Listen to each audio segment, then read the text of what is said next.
Mesdames et messieurs, bonsoir. Bienvenue dans votre émission de décryptage d'actualité. Ce soir, nous abordons deux sujets d'actualité. Le premier porte sur la commémoration des 65 ans de nos forces armées nationales et le second sur la présence d'afro-descendants au Burkina Faso depuis quelques jours. Notre invité pour décrypter ces sujets est M. Claude Sorgho. Il est consultant, enseignant, formateur en marketing et communicateur. Bienvenue à vous sur notre plateau. Merci, bonsoir et merci pour l'invitation. Merci.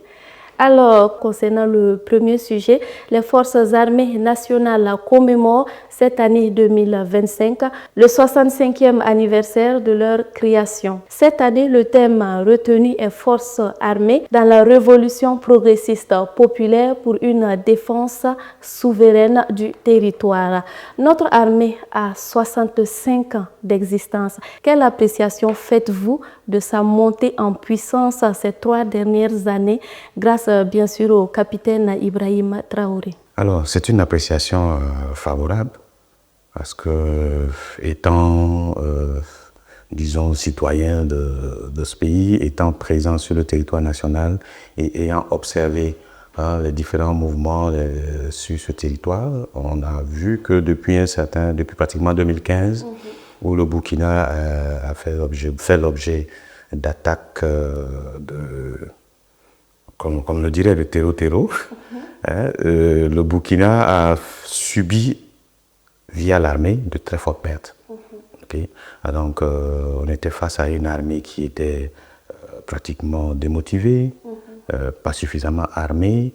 Alors la prise de conscience de cette situation a fait que les autorités militaires, avec à leur tête le président du Faso, ont décidé de prendre leurs responsabilités et de mettre l'armée face à son destin.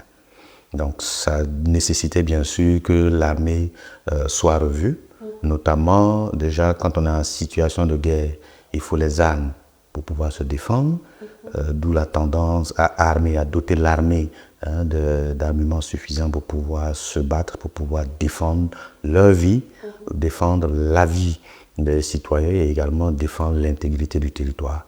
Et tout le monde a observé cette montée en puissance en ce qui concerne l'équipement. Mais pour pouvoir manier ces équipements, il faut des compétences, il faut des connaissances, il faut des dispositions mentales, psychologiques. Et donc, il y a une formation qui a accompagné l'armée. À travers le recrutement pour renforcer les effectifs, il y a eu un travail qui a été fait aujourd'hui. Le Burkina est capable de circuler sur toute l'étendue du territoire avec des effectifs suffisants pour défendre. Et tout ça, ça a permis l'un dans l'autre la montée en puissance de l'armée. D'accord. Il faut dire que de nombreuses actions ont été menées et continuent d'ailleurs d'être menées au quotidien dans le cadre de la lutte contre le terrorisme. Quelle lecture faites-vous des avancées notables ayant permis de reconquérir des zones qui étaient difficiles d'accès? Alors, je veux dire, on accueille tout cela avec la joie au cœur, parce que des populations qui sont chassées de leur cadre de vie, c'est des situations humanitaires difficiles, parce qu'ils vont aller se réfugier dans d'autres villages, augmenter les souffrances de ces différents villages. Il y a aussi la prise en charge qui doit être faite par les autorités publiques. Donc tout cela est une situation vraiment difficile. Alors, les réalisations au profit de l'armée ont permis d'engranger les résultats que tout le monde constate. Des villages sont aujourd'hui réinstallés, les populations sont accompagnées, n'est-ce pas, pour pouvoir leur permettre de retrouver leur niveau de vie avant de partir et peut-être même renforcer la qualité de vie. L'armée est fortement impliquée non seulement au niveau des combats sur le terrain, mais également à accompagner ces populations-là dans l'installation d'infrastructures socio-économiques pour leur permettre aussi de se reprendre très rapidement. Je pense que c'est des efforts considérables qui sont consentis par l'armée et qui sont à saluer. D'accord.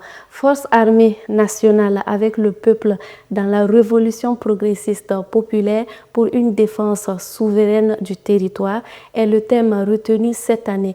En quoi le lien entre les forces armées et le peuple est-il essentiel pour réussir la défense souveraine du territoire burkinabé? Alors, c'est très important. L'armée se défend, l'armée se bat sur les théâtres pour pouvoir défendre la vie des populations. D'accord? Et tout le monde sait la difficulté de la situation dans laquelle nous sommes. Ce n'est pas un adversaire connu qui est en face que nous allons attaquer. C'est un adversaire qui fait preuve de ruse, qui se fond dans la population. Alors, ça rend difficile le combat. Alors, si ces populations que l'armée défend ne marchent pas avec l'armée, vous comprenez que ça va rendre difficile la reconquête du territoire. Donc, il est nécessaire que les populations collaborent avec l'armée et tous les discours qui ont été prononcés par les autorités militaires, par le président du Faso, tendent à ressouder, n'est-ce pas, ce lien qui était plus ou moins brisé entre l'armée et ses populations, qui a favorisé justement l'entrée en puissance de ces attaquants-là sur le terrain. Donc le regain de confiance entre l'armée et la population contribue progressivement à isoler les terroristes qui viennent nous attaquer. Et je pense que l'un dans l'autre, c'est des résultats qui sont à capitaliser, qui sont très importants. Et la population, les travaux continuent pour pouvoir renforcer cette collaboration entre l'armée, cette fusion pratiquement entre l'armée et les populations. Et c'est très important de le faire. D'accord. Alors, comment pourrait-on vraiment renforcer ce lien pour un Burkina Faso encore plus fort? Alors, je pense que quand on fait un retour en arrière, vous savez, la population avait peur des hommes en tenue. Elle se méfiait plus, n'est-ce pas, des hommes en tenue, ce qui faisait que tout ce qui était dit contre l'armée trouvait un terrain favorable parce que les gens ne savaient pas ce que c'était qu'un militaire, ce que c'était que l'armée et qu'est-ce que l'armée était censée faire pour elle. Donc ces populations-là, très facilement, se sont laissées manipuler. Et donc le renforcement de la solidarité, de la fusion entre l'armée et ses populations, c'est avéré très important.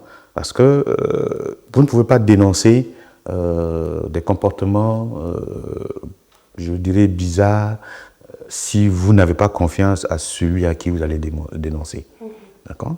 Et donc, l'un dans l'autre, les populations prennent de plus en plus confiance. Maintenant, l'armée continue à travers différentes initiatives, n'est-ce pas, à montrer ce visage social d'un corps qui est peut-être embarqué sur les théâtres de guerre, mais c'est des êtres humains. Ils ont des parents qui sont victimes des exactions des terroristes, ils ont des parents qui sont chassés des villages. Donc c'est des humains, ce n'est pas des robots, ce n'est pas des machines. Donc ils ont compris qu'ils sont aussi touchés peut-être directement et indirectement par cette situation. Beaucoup d'initiatives sont prises. Vous voyez aujourd'hui des militaires auprès des cultivateurs dans les champs. Vous voyez des militaires travailler à restaurer des pistes, des routes. Vous voyez des militaires aujourd'hui accompagner l'installation de fourrages, etc. Mais tout ça pour dire aux populations que nous sommes parmi vous, nous sommes avec vous, et donc nous avons le même combat. Tout cela va contribuer à renforcer la confiance et faire en sorte que, ensemble, nous puissions travailler à la sécurisation des frontières du Burkina.